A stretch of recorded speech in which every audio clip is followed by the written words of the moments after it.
American business magnate, investor, and a philanthropist Bill Gates is concerned about a healthy and productive life for people, particularly in Africa.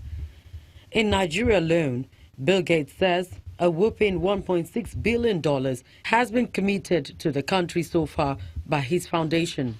I've been coming here regularly since 2006, and I've always felt welcome. At some point during every visit, though, some brave person eventually asks me very politely, why are you actually here? It's an understandable question. Most American technologists don't wander around Nigeria learning about its health system. But I think I have a good answer. When Microsoft was started 40 years ago, I wanted to build a successful business, but I also wanted to make people's lives better. I believed computers could revolutionize the way people lived and worked. But back then, only big companies could afford them. I wanted to give access to everyone. As I got older and traveled more and learned about the world, I realized that billions of people had problems that computers couldn't solve. They lacked the basics of a good life: food, shelter, health, education, and opportunity. And so I started my second career with my wife, Melinda. With the money I'd been lucky enough to earn at Microsoft, we started working toward a different goal: a healthy and productive life for everyone. That's why I come to Nigeria, and that's why Melinda and I will continue coming for as long as we can. Our foundation's biggest office in Africa is here. We've already committed over $1.6 billion in Nigeria so far, and in partnership with the government, we plan to increase our work here. Nigeria has unmatched economic potential, but what becomes of that potential depends on the choices you make as Nigeria's leaders. The most important choice you can make is to maximize your greatest resource, the Nigerian people. Nigeria will thrive when every Nigerian is able to thrive. If you invest in their health, education, and opportunities, the human capital that we're talking about today, then that will lay the foundation for sustained prosperity. There's no doubt education results to high level of literacy and social ability like the health sector. Nigeria faces deadly disease outbreaks year after year, with large number of deaths recorded due to inadequate diagnostic and major health equipment. It is important to recognize there'll be a sharp limit on how much the country can grow. We see this risk in the data. From the point of view of quality of life, much of Nigeria still looks like a low-income country. Let me give a few examples. In middle-income countries, the average life expectancy is 75 years. In lower middle income, it's 68. In low-income countries, it's 62. In Nigeria, it's lower still, just 53 years. Nigeria is one of the most dangerous places in the world to give birth, with the fourth worst maternal mortality rate in the world, ahead of only Sierra Leone, Central African Republic, and Chad. 1 in 3 Nigerian children is chronically malnourished. It may not be polite to speak so bluntly when you've always been so gracious to me, but I'm applying an important lesson I learned with Aliko Dangote.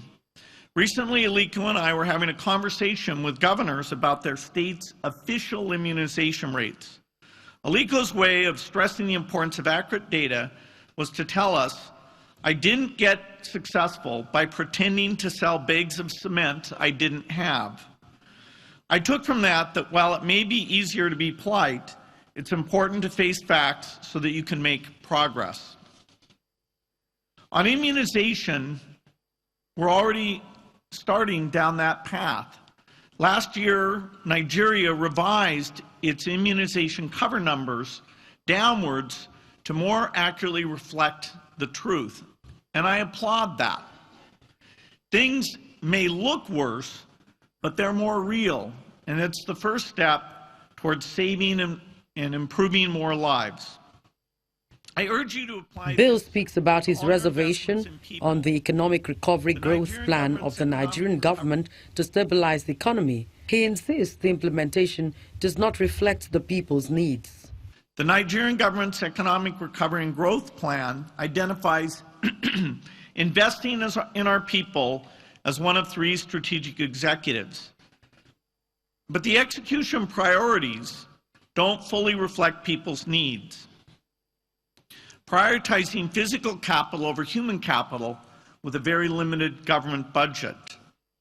To anchor the economy over the long term, investment in infrastructure must go hand in hand with investments in people.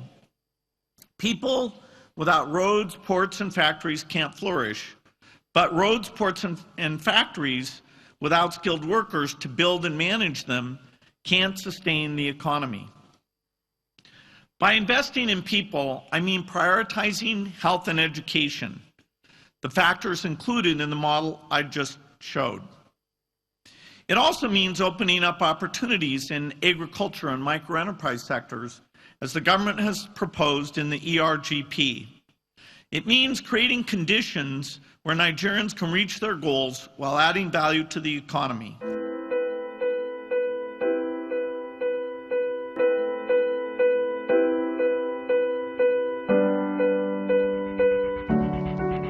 The chairman of the National Economic Council, who doubles as the vice president of Nigeria, Professor Yemi Osinbajo, maintains that the country has no choice than to face its many problems squarely. He, however, states that Nigeria has a strong economic and development ambition. Nigeria has strong economic growth and development ambitions encapsulated in our Economic Recovery and Growth Plan, which we launched in 2017. All of those lofty ambitions can only be achieved through the determined application of human skill and effort. And for that effort to be meaningful and productive, it has to come from people who are healthy, educated, and who are and feel empowered. One of the primary planks of our Economic Recovery and Growth Plan is, quote, investing in people. And I think you pointed that out also in the comments that you made. And it is for this reason that we're expanding the reach and quality of our healthcare through the National Healthcare Insurance Scheme and working to guarantee basic education for all persons, whilst also upgrading and modernizing the quality of secondary and post-secondary education.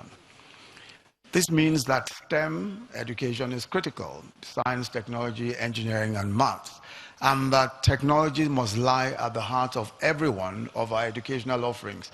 And I'll be talking about this very briefly as we go along.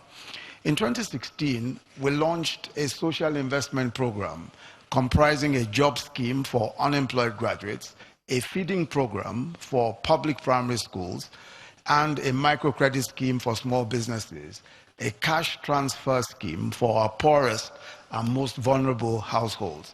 We started with $1 million. This social investment program, which is a key component of our Economic Recovery and Growth Plan, is possibly the most ambitious in Nigeria's history. It aims to ensure ultimately that no one is left behind and that Nigeria's wealth is more equitably distributed to its vulnerable populations, the young and old, male and female, regardless of where in the country they live or what language they speak.